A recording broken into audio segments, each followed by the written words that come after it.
बिस्मिल्लाहिर्रहमानिर्रहीम। नाज़रीन, मैं हूं डॉक्टर इमराना मुश्ताक और आप देख रहे हैं मेरा यूट्यूब चैनल। हमेशा की तरह उसी दरख्वास्त से स्टार्ट कि प्लीज़ मेरा जो चैनल है इसे सब्सक्राइब करें, इसे शेयर करें, इसे लाइक करें, इस पर कमेंट्स करें। क्या आपके व्यूज़ हैं, क्या मैं ये सही प्रोग्राम्स कर रही हूँ, और इसका आपका फीडबैक मुझे चाहिए, आपकी मोहब्बत उसमें शामिल होनी चाहिए। आप मेरे पे तनकीद भी करें, लेकिन तनकीद प्राय इस्लाह कीजिएगा। कोई ऐसी तनकीद नहीं जिससे मैं हौसला हार जाऊँ, मेरे हौसले को बढ़ाइएगा। और कुछ इशू आपके जहन में भी हैं तो मुझे ज़रूर बताइएगा, हम उसको भी उस पर भी बात करने की कोशिश करेंगे। और इंशाल्लाह वो वक्त भी आएगा जब हम उनके हल को प्रैक्टिकली होता देखेंगे और उसमें शामिल होंगे इंशाल्लाह। नाज़रीन, पिछली दफ़ा मैंने गैंगस्टर्स की बात की। मैंने बताया कि आजकल जो है लोगों को हायर किया जाता है, सुपारी दी जाती है और उससे जो है वो कत्ल करवा दिया जाता है। तो असल दुश्मन जो वो सारी ज़िंदगी नहीं मानता कि मैं असल कातिल था। इससे बहुत बुरा हो रहा है। मैं आज अमीर बलाज का पिछली दफ़ा ज़िक्र आया तो मैं मुनासिब समझती हूँ कि मैं ज़रूर उस टॉपिक पे भी बात करूँ कि ये अमीर बलाज वो लोग जो कि नहीं जानते। मैं अपने उन नाजरीन के लिए थोड़ी सी सहूलत के लिए थोड़ा सा बैकग्राउंड बताना चाहूँगी कि आज से 35-40 साल पहले ट्रक्का वाला एक पाकिस्तान बनने से पहले एक फैमिली थी जो कि ट्रांसपोर्ट का काम किया करती थी। तो बाला ट्रक्का वाला उसको कहा जाता था। उसका एक बेटा था टीपू ट्रक्का वाला, और वो काफ़ी पैसे वाले लोग थे। पैसे वाले लोग थे, साथ साथ हमारे हाँ ये बड़ी अजीब सी बात है और बड़े अलमिया की बात है कि जब हमारे पास पैसा आ जाता है तो साथ ही हम बदमाशी के ऊपर आ जाते हैं। हम अपने इलाके पे अपनी धाक बिठाना चाहते हैं जहाँ हमारा कारोबार होता है। हमें लगता है कि जब तक हमने लोगों को डराया नहीं तो शायद लोग जो हैं वो हमारी इज़्ज़त नहीं करेंगे। हालांकि हम रिफॉर्म्स, सोशल वर्क करके, रिफॉर्म्स करके अगर अल्लाह ताला ने हमें पैसा दिया है तो हम उससे लोगों का दिल जीत सकते हैं। लेकिन अफसोस की बात है कि हम ऐसा नहीं करते और हम उल्टी राह पे चल जाते हैं। तो ऐसा ही हुआ। जो है बाला ट्रक्का वाला और टीपू ट्रक्का वाला, उन्होंने 10 शेर रखे हुए थे और इतने ज़्यादा उनके साथ जो है ना वो उनके बंदूकों वाले उनके गार्ड्स हुआ करते थे उनकी सिक्योरिटी के लिए। तो वो सिक्योरिटी का भी ये भी एक फ़ैशन है कि एक तो सिक्योरिटी लोगों पे धाक बिठाने के लिए, और दूसरा जो है वो फिर आहिस्ता आहिस्ता आहिस्ता आहिस्ता उनकी मजबूरी बन जाती है। ये जो सिक्योरिटी वाले साथ होते हैं, बदमाश गुंडे इन्होंने रखे हुए, वो फिर उनकी एक अलग-अलग दुनिया शुरू हो जाती है। वो उधर से सीख सीख के वो भी कई दफ़ा अलग जो है उनसे बड़े मरूब हो जाते हैं कि भाई ये बदमाशी से तो बहुत काम होता है।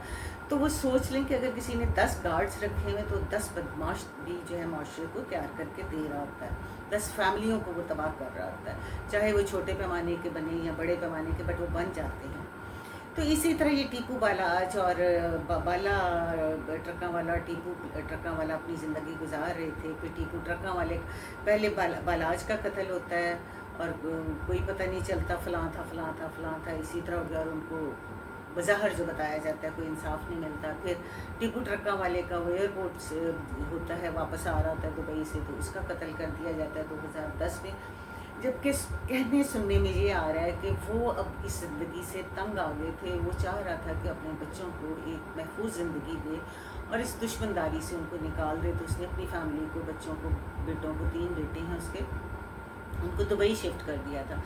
बट अनफॉर्चुनेटली उसका भी मर्डर हो जाता है, बच्चों को वापस आना पड़ता है। तो जो अमीर बालाज और ये तीनों बेटे ज़हन में रखिएगा कि पढ़े लिखे हैं, एक बैरिस्टर है और इसी तरह, तो ये वापस आ जाते हैं। और ज़ाहिर है फिर अपने कारोबार जो कि उनका काफ़ी एक्सपेंड हुआ हुआ कारोबार है, और फिर शालवी में शायद उनकी दुकानें और ये वो तो मार्केट्स, तो उनको भी उनको देखना था। तो वो आ जाता है। लेकिन जे कि उसने जो लास्ट इंटरव्यू उसका मैंने देखा तो उसमें वो यही कह रहा था कि भी मैं बहुत तंग आ गया हूँ इस दुश्मनदारी से और ये सिक्योरिटी के में चलते मैं आज़ाद ज़िंदगी गुजारना चाहता हूँ, मैं अपने बच्चों को आज़ाद देखना चाहता हूँ। लेकिन अनफॉर्चुनेटली एक शादी में उसका भी जो है ना मर्डर हो जाता है, और मर्डर जिसने किया उसको भी मौके पे ही उसका भी मर्डर कर दिया जाता है। और यूं जो है वो बस पुलिस इन्वेस्टिगेशन सी करती रहती है। आखिर में एक एहसन शाह उसका दोस्त ही पकड़ा जाता है कि जी इसने मुखबरी की थी, और मुखबरी फ़लाँ तीफ़ी वगैरह को की थी, और उन्होंने आगे से जो है नहीं इसको पैसे दिए जो है एहसन शाह को। और एहसन शाह भी देखिए कि वो एक गरीब घर का बच्चा था, शक्ल सूरत का अच्छा था।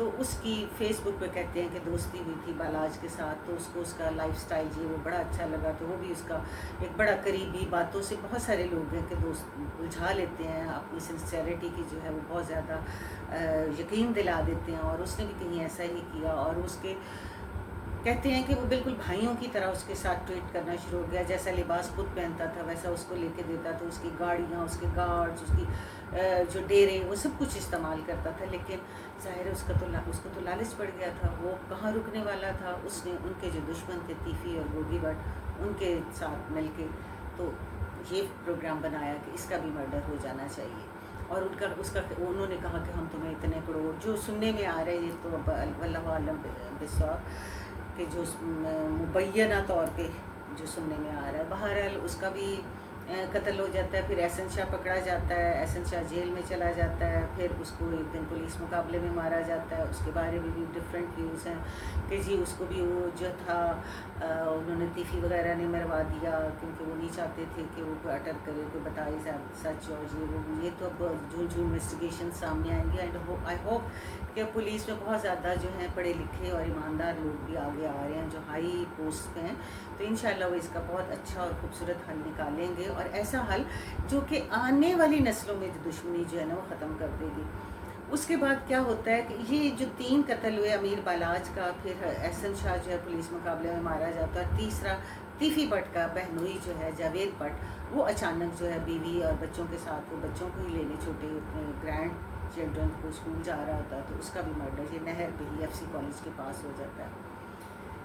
اس کی بیوی بتاتی ہے کہ جی میں نے ان کا نام لیتی ہے امیر بالاج کے چھوٹے بھائیوں کا کہ ان کو میں نے دیکھا ہے، لیکن بتانے والے یہ کہتے ہیں کہ وہ تو گھر میں ہی نہیں تھے، وہ تو دبئی تھے یا کہاں تھے، لیکن بہرحال جو ٹارگٹ کلر تھے، جنہوں نے کیا، وہ پکڑے جاتے ہیں، پولیس ان کو پکڑنے میں کامیاب ہو جاتی ہے، حالانکہ جو سیف سٹی کیمراز لگائے ہیں ان کو ہر وقت اتھارٹیز کو چیک کرنا چاہیے، کیوں لگائے ہیں؟ اسی لیے لگائے ہیں نا کہ پتہ چلے سیکیورٹی کے مسئلوں کو حل کرنے کے لیے، تو سنا ہے 500 میں سے 250 جو ہے خراب تھے کیمراز، لیکن بہرحال تھینک ٹو گاڈ اور تھینک ٹو ان پولیس افسران جن کی ایفرٹس کی وجہ سے جو ہے وہ اصلی ملزم پکڑے گئے، لیکن اب جو اصلی ملزم پکڑے گئے ہیں جنہوں نے ٹارگٹ کیا تھا، ان کے بیان اور طرح کے آ رہے ہیں۔ اب وہ یہ کہہ رہے ہیں کہ جی ہمیں جو ہے وہ انہوں نے کہا تھا، جو بالاج کے بھائی ہیں چھوٹے، انہوں نے ہمیں اپروچ کیا تھا اور ہمیں پیسے کا کہا تھا، ہمیں 2 گھر کا لالچ دیا تھا، 5 لاکھ ہمیں کیش دیا تھا،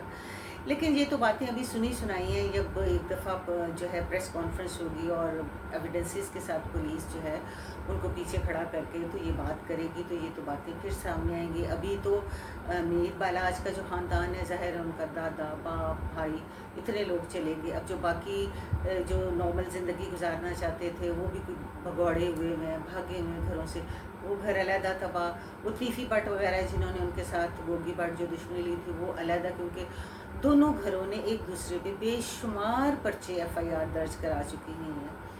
دیکھیں اب پاسٹ میں ان کے بزرگوں کی غلطی تھی، ان کی غلطی تھی، ان کی تربیت نہیں تھی، ان کے ساتھ والے ٹھیک نہیں تھے، کیونکہ یہ جاوید بٹ کا کہا جاتا ہے کہ یہ غنڈہ بدماش تو نہیں تھا، لیکن یہ ظاہر تیفی بٹ کا رشتہ دار تھا، اور اس کے علاوہ جو شالمی میں جو بہت سارے بتایا جا رہا ہے، یہ میں اپنے پاس سے نہیں کہہ رہی، کہ شالمی میں جو اس کا کاروبار ہے تیفی بٹ کا، وہاں سے جو لوگ ہیں ان کو قرضے لے کے، یہ برج کا کام کرتا تھا، ان کو قرضے دلواتا تھا تیفی بٹ سے سود کے اوپر، اور پھر جو سود کی رقم بڑھتی رہتی تھی اور ان کا کاروبار ٹھپ ہوتا رہتا تھا، تو لوگ بڑے متنفر ہوتے جا رہے تھے۔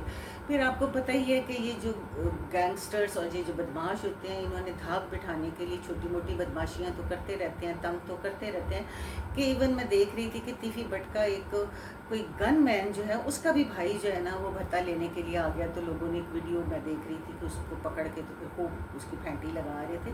تو یہ نوبت کیوں آ رہی ہے؟ ہماری پولیس کدھر ہے؟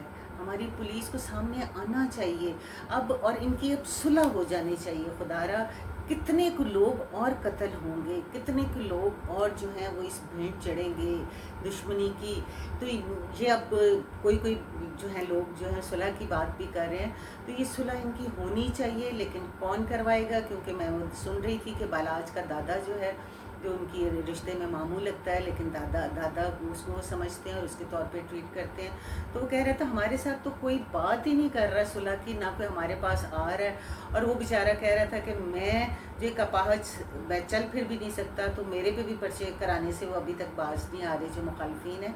तो ये पुलिस के जो अच्छे अफसरान हैं, मैं उनसे दरख्वास्त करती हूँ कि please come in the front और आप इन लोगों को बिठाएं और इनकी सुलह कराएं। इनको वो के दिलों को बदलने के पे अल्लाह ताला कादर है, लेकिन ये है कि हमें एक अच्छे इंसान के तौर पे एफर्ट्स करनी चाहिए। उसका जो अजर है वो अल्लाह ताला ने हमें देना है। अगर दो घराने जो हैं दुश्मनियों से और दो फैमिलीज़ जो हैं वो सुधर जाती हैं, वो आइंदा से बदमाशियों से और इन चीज़ों से तौबा कर लेते हैं। और दोनों फैमिलीज़ के पास इतना पैसा है कि उनको मज़ीद ना सूद की ज़रूरत है, ना उनको कोई बदमाशी की ज़रूरत है, लेकिन एक कुछ चस्का जो पड़ गया हुआ है ना, वो उनका नहीं जा रहा। तो प्लीज़ पुलिस ऑफिसर्स सामने आइए और इसको इस नेक अमल में अपना हिस्सा डालिए। और इसी के साथ आपसे इजाज़त चाहती हूँ। अल्लाह हाफिज़। पाकिस्तान जिंदाबाद।